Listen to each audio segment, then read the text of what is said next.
الحمد لله رب العالمين والصلاة والسلام على سيد الأنبياء والمرسلين وعلى آله وأصحابه أجمعين. أما بعد فأعوذ بالله من الشيطان الرجيم. بسم الله الرحمن الرحيم.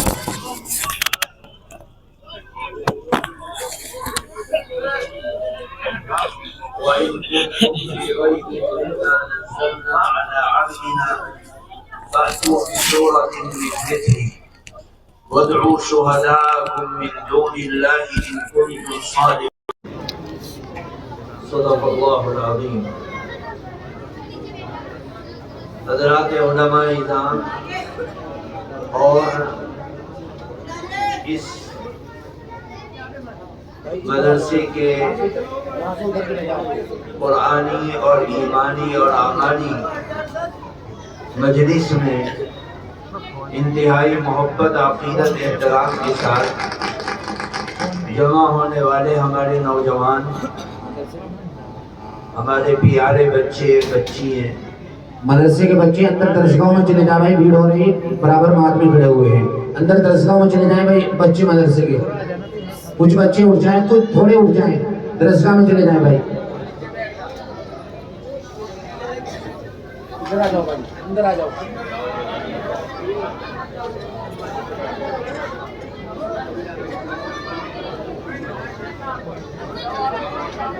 لڑکیاں بھی جو ہے خاموش ہو کر بیٹھ جائیں. اللہ تبارک و تعالیٰ کا بے حد احسان ہے کہ پروردگار عالم نے قرآن پاک کی نسبت پر ہم لوگوں کو قرآن پاک کی محبت میں جمع ہونے کی سعادت نصیب فرمائی. اللہ تعالیٰ ہمارے اس جمع ہونے کو ہم سب کے لیے خیر کا، عزت کا، عافیت کا، مغفرت کا ذریعہ بنائے. میرے دوستوں بزرگوں، قرآن پاک اللہ تعالیٰ کی ہمیشہ رہنے والی کتاب ہے. پروردگار عالم کی ذات سے اس قرآن کا تعلق ہے.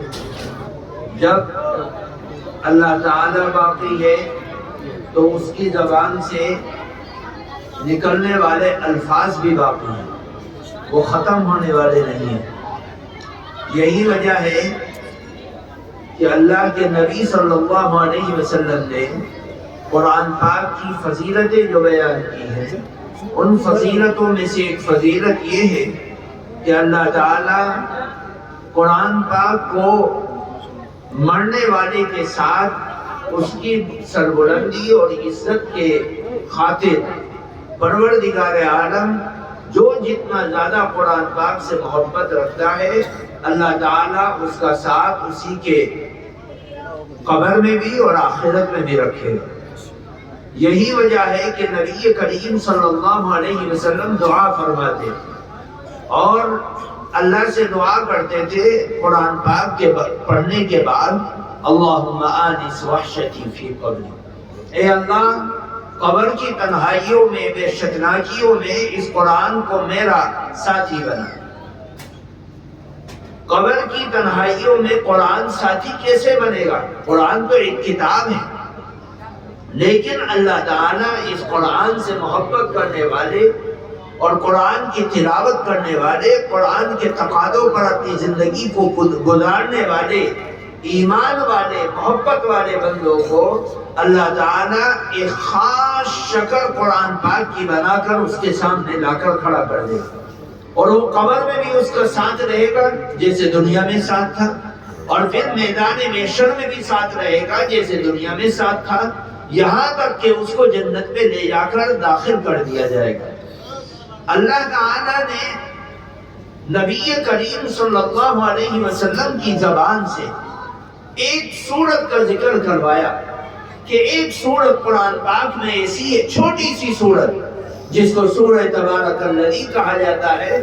فرمایا جو شخص عشاء کی نماز کے بعد سونے سے پہلے اس سورت کو پڑھ کر سوئے گا، اللہ تعالیٰ اس سورت کو ایک خاص شکل دے دے گا جو موت کے وقت اس کے سامنے آ کر کھڑی ہو جائے گی اور گمراہیت سے بچائے گی. اور پھر وہ خاص شکل کے ساتھ وہ صورت اس کی قبر میں چلی جائے گی اور قبر کے اندر تمام کی تمام تکلیفوں سے اس کو نجات دلانے کا ذریعہ بن جائے گی۔ پھر اس کے بعد وہی خاص شکل لے کر وہ صورت میدان محشر میں اس کے ساتھ کھڑی ہو جائے گی جو اس کی شفاعت کا ذریعہ بن جائے گی۔ فرماتے ہیں یہاں تک کہ وہ جنت میں داخل ہو جائے گا۔ جب جنت میں داخل ہو جائے گا تو اب یہ اپنا کام پورا کر کے اس سے جدا ہو جائے گی کہ میرا مقصد تجھے اللہ کی جنت اور اللہ کی نعمتوں سے مالا مال کروانا تھا، تو اللہ کی جنت میں پہنچ گیا۔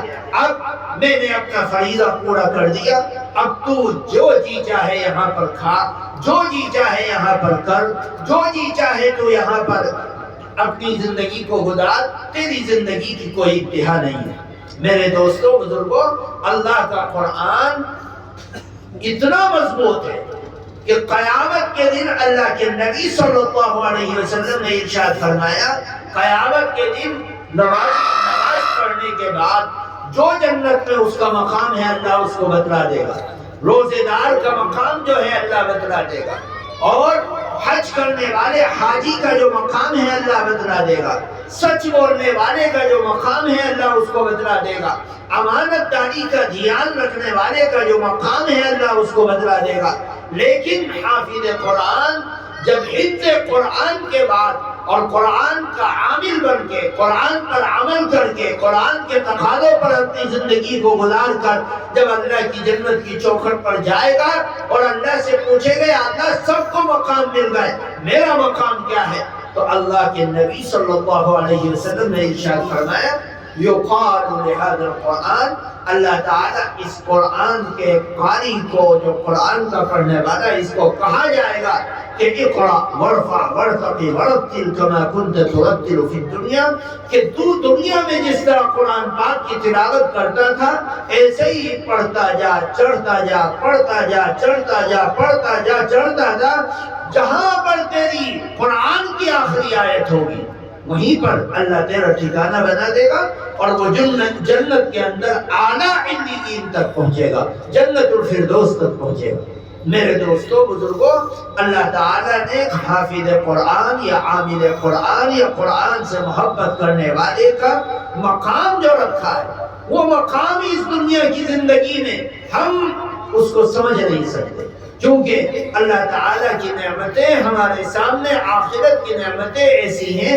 ما زاغت عین ولا سمعت اذن ولا خطر علی قلب بشر، ایسی نعمتیں جن کو ہم کسی آنکھ نے نہیں دیکھا، کسی کان نے نہیں سنا، کسی زبان نے نہیں بولا۔ اللہ تعالیٰ نے وہ نعمتیں جو رکھی ہیں، ان نعمتوں کا دروازہ اللہ تعالیٰ کما حق ہو پوری طرح ان لوگوں کے لیے کھولے گا جن کا تعلق زندگی کا اللہ کے قرآن سے جڑا ہوا ہے۔ میرے دوستوں بزرگوں، ان مدارس دینیہ کا مقصد کیا ہے؟ ہم اپنے گاؤں کے اندر مکاتب قرآن کی درسگاہیں، اپنی مسجدوں میں قرآن کی درسگاہیں، اتنی بڑی آبادی ایمان والوں کی ان مدارس و مکاتب سے جڑی ہوئی ہے، اور بچے آتے ہیں، بچیاں آتی ہیں، پڑھانے والے آتے ہیں، پڑھنے والے آتے ہیں، سیکھنے والے آتے ہیں اور اللہ کے قرآن کو سیکھتے ہیں۔ یہ دراصل 1400 سال کی تاریخ میں اللہ کے نبی صلی اللہ علیہ وسلم کی زبان اقدس سے ہزاروں لاکھوں باتیں اللہ کی دین کی فضیلت کے بارے میں نکلی ہیں، لیکن جتنی زیادہ فضیلت اور جتنی زیادہ عظمت اللہ کے قرآن سے تعلق رکھنے والوں کے ساتھ اللہ کے نبی صلی اللہ علیہ وسلم نے فضیلت ان کی بیان کی ہے، اتنی فضیلت دنیا کے اندر کسی بھی عمل میں نہیں ہے، چاہے وہ جہاد کرنے والا ہو، اور چاہے وہ تبلیغ کرنے والا ہو، چاہے وہ تذکیر کرنے والا ہو، چاہے وہ خانقاہ چلانے والا ہو، چاہے وہ صدقہ اور خیرات کرنے والا ہو، چاہے وہ اللہ کے کعبے کی چابی اپنے پاس رکھتا ہو، لیکن اللہ کے قرآن سے جن لوگوں کی زندگی جڑ جاتی ہے ان کو کوئی دنیا کی طاقت بگاڑ نہیں پاتی، بشرطے کہ ہماری زندگی اللہ کے قرآن سے جڑ جائے۔ اللہ کے نبی صلی اللہ علیہ وسلم نے بڑے بڑے صحابہ جو اللہ کے نبی صلی اللہ علیہ وسلم کے شانہ بشانہ جہاد کرتے تھے، سرایہ میں جاتے تھے، غزوات میں جاتے تھے، اور ایمان لانے میں وہ سابقون الاولون سبقت کرنے والے تھے، اس کمزوری کے عالم میں مکے کے اندر جب ایمان والوں کو دیکھ کر اذیت پہنچائی جاتی تھی، تکلیفیں دی جاتی تھی، ٹارچر کیا جاتا تھا، قید کیا جاتا تھا، زنجیریں ڈالی جاتی تھی، ریت پر بٹھایا جاتا تھا اور سل کا پتھر رکھا جاتا تھا، اس زمانے میں جو لوگ ایمان کا کلمہ پڑھ کے ایمان میں داخل ہوئے، ان لوگوں کے ہوتے ہوئے اللہ کا نبی پر فرما رہے ہیں، فرمایا خیرکم من تعلم القرآن وعلمہ، تم میں سب سے بہترین وہ شخص ہے جو قرآن کو سیکھے اور سکھائے۔ کیوں؟ اس لیے کہ دین، ایمان، نماز، روزہ، زکوٰۃ، حج، صدقہ، خیر، خیرات، جہاد، ہر چیز کی حفاظت کا ذریعہ صرف اور صرف ایک چیز ہے، اور وہ چیز قرآن۔ اگر قرآن امت میں نہیں ہوگا تو کوئی نمازی نماز کو دین ثابت نہیں کر سکتا، کوئی زکوٰۃ دینے والا مال کو خیر خیرات اور اللہ کی خوشنودی اور اللہ کے حکم کو ثابت نہیں کر سکتا۔ دنیا کی ایک ادنا سی نیکی، رسول کی رسالت بغیر قرآن کے ثابت نہیں ہو سکتی۔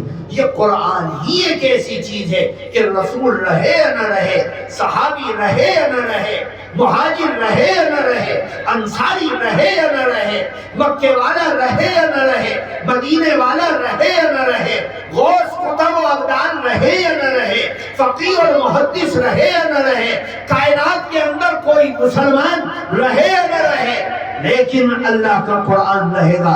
اللہ کا قرآن دبنے کے لیے، مٹنے کے لیے، تباہ ہونے کے لیے، برباد ہونے کے لیے، کمزور کرنے کے لیے نہ آیا ہے نہ آئے گا۔ اللہ کا کلام جب تک اس پر عمل کرنے والے، اس سے محبت کرنے والے، اس کا دیدار کرنے والے، اس کا علم حاصل کرنے والے دنیا کے تختے پر موجود رہیں گے، اللہ تعالی ہر ایمان والے کو باقی رکھے گا، بشرطے کہ وہ ایمان کے اصل سے محبت کرنے والا ہو جو قرآن پاک ہے۔ اللہ کا قرآن واحد ایک ایسی چیز ہے جو اللہ کے مشن کو زندہ کرنے والی ہے۔ اگر قرآن نہ ہو تو سارے دین کو مٹا دو، کوئی بھی چیز دین بن جائے، نبی کی نبوت کو ثابت کرنے والا قرآن ہے، نماز کی عبادت کو ثابت کرنے والا قرآن ہے، روزے کی فرضیت کو ثابت کرنے والا قرآن ہے، حج کی فرضیت کو ثابت کرنے والا قرآن ہے۔ اگر قرآن نہ ہو تو ہمارا سارا دین لچر اور کمزور ہو جائے گا، کیونکہ قرآن نہیں ہے۔ اب دین اسلام کو باقی رکھنا تھا، اس لیے اللہ نے قیامت تک کے لیے دین اسلام کو بھیجا تھا، کوئی دین نہیں۔ وَمَن يَبْتَغِ غَيْرَ الْإِسْلَامِ دِينًا فَلَن يُقْبَلَ مِنْهُ۔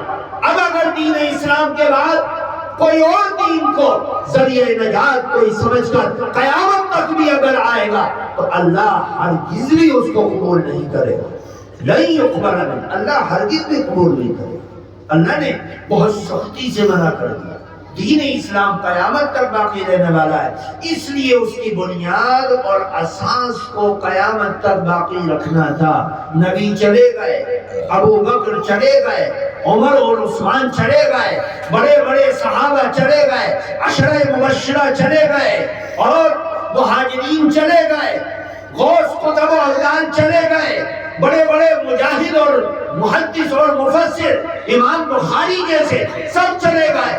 دنیا میں کوئی باقی رہنے کے لیے نہیں آیا کیونکہ انسان ہے، لیکن وہ کلام جو اللہ تعالی سے نسبت اور تعلق رکھتا ہے، جس کو ہم کہتے ہیں اللہ کا کلام، اللہ کی گفتگو، اللہ کی باتیں، وہ کلام ہمیشہ باقی رہنے والا ہے۔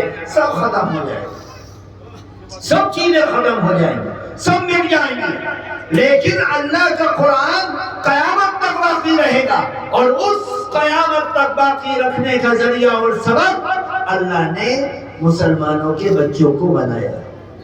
جو ان مکاتب کے اندر، مدارس کے اندر، خانقاہوں کے اندر، مسجدوں کے اندر، منبروں میں قرآن کی تلاوت ہوتی ہے، اور اس قرآن کو پڑھنے والے معصوم بچے، دنیا کی کون سی کتاب ایسی ہے جس کتاب کے بارے میں دعویٰ کیا جائے بڑے بڑے LLB، بڑے بڑے ایڈوکیٹ، بڑے بڑے وکیل، بڑے بڑے ڈاکٹر، بڑے بڑے انجینئر، بڑے بڑے فلاسفر، بڑے بڑے دنیا میں انسان آئے اور اپنے علوم کو سیکھنے میں مہارت حاصل کی، لیکن قرآن پاک کے علاوہ کوئی اللہ کی کتاب ہو یا انسان کی کتاب ہو، کسی کتاب کا حافظ دنیا کے تختے پر آپ کو دکھائی نہیں دے گا، لیکن قرآن کے حافظ 1 2 3 لاکھ 2 لاکھ 3 لاکھ 4 لاکھ، کوئی تعداد، کوئی تعداد۔ اللہ کے قرآن کو پڑھنے والے، اس کو سینوں میں محفوظ رکھنے والے ہزاروں ہیں، لاکھوں ہیں، کروڑوں میں پہنچ گئے۔ مسلمان اپنے بچوں کو قرآن سے جوڑتا ہے اور محبت کے ساتھ ان کا تعلق اس قرآن سے رکھتا ہے۔ وہ بچے جھوم جھوم کر قرآن پڑھتے ہیں، محبت سے قرآن پڑھتے ہیں، قرآن سے تعلق رکھتے ہیں، رات کی اندھیریوں میں پڑھتے ہیں، دن کے اجالوں میں پڑھتے ہیں، گرمی اور سردی میں پڑھتے ہیں، اندھیروں اور اجالوں میں پڑھتے ہیں، وہ قرآن کو یاد کرتے ہیں۔ قرآن کی 6666 آیتیں، قرآن کے 30 پارے، قرآن کی 114 سورتیں، قرآن کی 7 منزلیں، قرآن کے 3.5 لاکھ حروف ان کے سینوں میں ترتیب کے ساتھ یہ باریک پڑھا جائے گا، یہ پر پڑھا جائے گا، یہ کھینچ کر پڑھا جائے گا، یہ روک کر پڑھا جائے گا، یہ جلدی میں پڑھا جائے گا، یہ معروف پڑھا جائے گا، یہ مجہول پڑھا جائے گا، یہ تشدید کے ساتھ پڑھا جائے گا، یہ قلقلے کے ساتھ پڑھا جائے گا، یہ سارا کا سارا اداؤں کے ساتھ، انداز کے ساتھ ایک معصوم سا بچہ قرآن کو پڑھتا ہے، اور حیرت ہوتی ہے کہ قرآن اس شخص کی زبان پر جس کی ماں کی زبان قرآن والی نہیں، باپ کی زبان عربی نہیں ہے، خاندان کی زبان عربی نہیں ہے، لیکن معصوم بچہ گاؤں دیہات سے، جنگل سے، ویرانے سے اٹھ کر آتا ہے اور قرآن کو اپنی زبان سے پڑھنے لگتا ہے، ایسا لگتا ہے کہ یہ کسی عربی بولنے والے کا بچہ ہے۔ یہ صرف اور صرف قرآن کا معجزہ ہے۔ اللہ نے قرآن کے بارے میں کیا کہا؟ وَإِن كُنتُمْ فِي رَيْبٍ مِّمَّا نَزَّلْنَا، لوگوں نے کہا کہ یہ قرآن کیا ہے جو محمد کے سامنے بیٹھتا ہے اور وہ قرآن کی تلاوت کرتے ہیں، یہ کون سا جادو ہے کہ وہ ایمان کا کلمہ پڑھ لیتا ہے؟ بتلاؤ۔ لوگوں نے کہا کہ یہ تو کاہن ہے، جس پر نظر دوڑا دیتے ہیں وہ مسلمان ہو جاتا ہے، یہ شاعر ہے کہ قرآن کی آیت کو ترتیب سے بیان کرتے۔ اللہ نے جواب دیا وَمَا هُوَ بِقَوْلِ شَاعِرٍ وَمَا هُوَ بِقَوْلِ كَاهِنٍ، یہ کسی شاعر کا کلام نہیں، یہ کسی کاہن کا، مجنون کا کلام نہیں، إِنَّهُ لَقَوْلُ رَسُولٍ كَرِيمٍ، یہ واسطہ در واسطہ فرشتوں کے ذریعے سے اللہ نے قرآن کی آیتوں کو محمد کے سینے پر اور ان کے قلب پر اتارا۔ یہ اللہ کا کلام ہے، یہ اللہ کا کلام ہے، اس کے اندر کوئی شک نہیں۔ اگر تم شک میں ہو فَأْتُوا بِسُورَةٍ مِّن مِّثْلِهِ، تو لاؤ قرآن کی ایک چھوٹی سی سورت کے مقابلے پر کوئی سورت لے آؤ۔ وَادْعُوا شُهَدَاءَكُمْ، اپنے مددگار بلا لو۔ اگر تم اپنے دعوے میں سچے ہو اپنی مدد کے لیے بلا لو۔ بڑے بڑے زبان دراز، بڑے بڑے ذمہ دار، زبان بولنے والے ادیب، بلغا، فصحا، سب کو بلا لو اور کہو کہ اللہ کے قرآن کے مقابلے پر ایک سورت تیار کرو۔ 1445 سال گزر گئے، آج تک تو کوئی مائی قرار اللہ کے قرآن کے مقابلے پر ایک سورت تیار نہ کر سکا، آگے کیا تیار کرے؟ ایسے ایسے آئے جنہوں نے تربی والا بنا دیا ایمان اور مسلمانوں کو، اور مسلمان اس قدار پر آ گیا کہ مٹ جائے گا، تباہ ہو جائے گا، لیکن سب تباہ ہو گئے، ان کا نام و نشان مٹ گیا۔ لاؤ بتلاؤ دنیا میں کوئی ابو جہل نام کا کتا ہو، لاؤ بتلاؤ دنیا میں کوئی ابو لہب نام کا کتا ہو، لاؤ بتلاؤ کوئی دنیا میں عتبہ اور شیبہ نام کا کوئی پرندہ ہو جو قرآن کے راستے کو روکتا تھا، نبی کے راستے کو روکتا تھا، اسلام کے راستے کو روکتا تھا، نبی کے غلاموں کے راستے کو روکتا تھا، نہیں، آج ان کا نام و نشان مٹ گیا۔ ہاں، بلال کا نام زندہ ہے، جو اللہ کے نام کو لے کر کھڑا ہوا تھا، غلام تھا۔ زید کا نام زندہ ہے، اسامہ کا نام زندہ ہے، انس کا نام زندہ ہے، جو بے سر و سامانی کے عالم میں اللہ کے نبی کے ساتھ کھڑے ہو گئے تھے کہ قرآن پر مریں گے، قرآن پر بچیں گے، نبی کے قدموں میں بچیں گے، نبی کے اشاروں پر چلیں گے۔ آج ان کا نام ایک نہیں، ہزاروں نہیں، لاکھوں انسانوں کے نام کے ساتھ ان کا نام زندہ ہے۔ کون جانتا ہے بلال کے باپ کا نام کون تھا؟ بلال کا خاندان کیا تھا؟ کون جانتا ہے؟ کوئی نہیں جانتا۔ زید کے باپ کا نام کہاں کا تھا؟ کوئی نہیں جانتا۔ کہ انس کے والد کہاں کے تھے؟ کوئی نہیں جانتا۔ عثمان کے باپ کا نام کیا تھا اور کہاں کے رہنے والے تھے، کس قبیلے سے تھے، نہیں جانتا۔ لیکن اللہ کے قرآن کی نسبت پر آج دنیا میں سب سے زیادہ جس نام کو رکھا جاتا ہے وہ نام محمد ہے۔ دنیا کی کمپیوٹر فیل ہے، دنیا کی سائنس فیل ہے۔ کیوں؟ مسلمان دعویٰ کرتا ہے کہ ہم نبی سے محبت کرتے ہیں اور اس محبت کو سچ ثابت کرنے کے لیے اپنے نام کے ساتھ محمد کا نام جوڑتا ہے کہ ہم محمد سے محبت کرتے ہیں کیونکہ میرے آقا کا نام محمد تھا، میرا نام محمد ہے، میرے آقا کا نام احمد تھا، میرا نام احمد ہے۔ دنیا اس ضلالت و گمراہی سے نکلی محمد صلی اللہ علیہ وسلم کی وجہ سے۔ اس قرآن کے آنے کا ذریعہ محمد صلی اللہ علیہ وسلم کی ذات اقدس ہے۔ اللہ نے قرآن کی نسبت جس چیز سے جوڑ دی وہی چیز حضرت مولانا اللہ قرآن کے بارے میں کہتا ہے شہر رمضان الذی انزل فیہ القرآن۔ اگر رمضان کی فضیلت کو سمجھنا ہے آؤ قرآن کو دیکھو، قرآن کب نازل ہوا؟ شوال میں نہیں، محرم میں نہیں، رجب میں نہیں۔